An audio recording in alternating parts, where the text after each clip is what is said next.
भगवान को ही बुद्धिमानों की बुद्धि कहा जाता है। इसलिए हम कहते रहे, पुकारते रहे, नयनहीन को राह दिखाओ, प्रभु पग पग ठोकर खाओ। हे प्रभु, हम इस दुख धाम में बहुत दुखी हैं, हमें सुख चैन की दुनिया में ले चलो। तो परमपिता परमात्मा आकर के हम बच्चों को रास्ता बताते हैं, हमें अपनी पहचान दी, घर की पहचान दी। और बाबा ने याद दिलाया कि बच्चे, जब मैंने भेजा था, अर्थात जब तुम इस आत्माई संसार में आई थी तो एकदम पावन थी, प्योर थी, सतो प्रधान थी।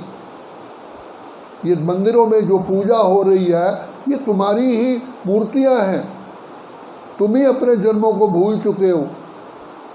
और याद दिलाया, बार बार याद दिलाया कि तुम किसकी संतान हो।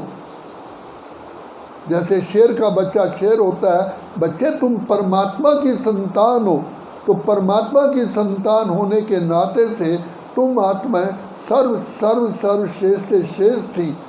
मैंने जो श्रेष्ठ दुनिया रची थी उसमें भी तुम अति श्रेष्ठ थी। नारी लक्ष्मी थी, नर नारायण था, डबल ताजधारी थे।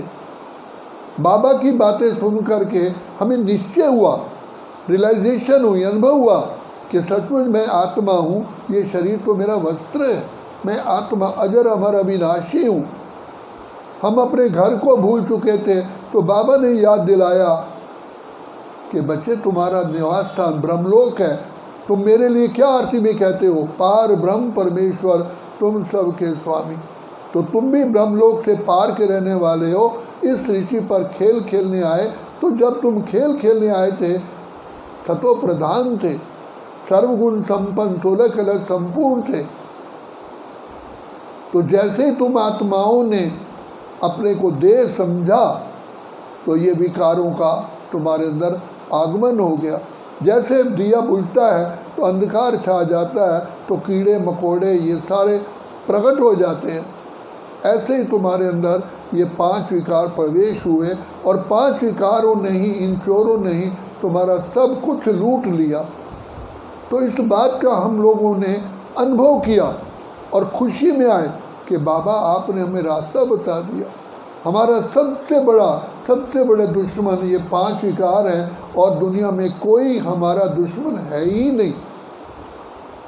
अब हमें इन विकारों से अपनी रक्षा करनी है। तो बाबा ने कहा, बच्चे मन मना भव, अपने को आत्मा समझ, मुझ बाप को याद करो। तो जब हमने अपने को आत्मा समझ पिता परमात्मा को याद किया तो जैसे सूर्य की किरणें ऊपर पड़ने से सारा अंधकार दूर हो जाता है, ऐसे हमें खुशियाँ मिली, आनंद मिला, सुख मिला, शांति मिली। तो बाबा बार बार कहते हैं, बच्चे मैं तुम्हें मिलाऊं, ये तुम बचपन भूल मत जाना। जब हम ज्ञान में आए हमारे पैर ही धरती पर नहीं टिकते थे कि बाबा आप मिले हो। खुशियों का खजाना मिल गया, आनंद का खजाना मिल गया, सुख का खजाना मिल गया, अतीन्द्रिय सुख में हम झूमने लगे। तो बाबा ने कहा, बच्चे ये बचपन के दिन भुला न देना। सोचो तुमको कौन मिला है, कौन तुम्हारा साथी है। जब भी हम अकेले होते हैं तो बाप आकर के हमारे ऊपर वर्षा करते हैं, चुपके आकर के हमें अनहद शब्द सुनाते हैं। तो कदम कदम पर बाबा हमारी मदद कर रहे हैं और बाबा हमको याद दिलाते हैं, बच्चे तुम्हारा और मेरा ये जो संबंध है, ये जो पार्ट है, केवल इसी संगम युग पर ही होता है। ये कलयुग का अंत है, सतयुग की आदि संगम है। तो इन सब बातों को समझने से हमें बुद्धि में सहारा आ गया। अब बाबा कहते हैं, बच्चे मैंने तुम्हें रास्ता दिखाया है, लेकिन अब तुम्हें इस रास्ते पर चल के अपने ही पाप कर्मों को स्वयं भस्म करना है। तो जैसे मकड़ी जाला बनाती है और उसमें खुद फंस बैठती है और उस जाले को खुद ही समाप्त करती है, तो बाबा कहते हैं तुम आत्माओं ने विकर्मों करने के कारण, पाप कर्म करने के कारण तुम इस संसार में इस विषय विकारों के जाल में फंस गए। अब बाबा को याद करोगे तो ये जाल भस्म होता जाएगा।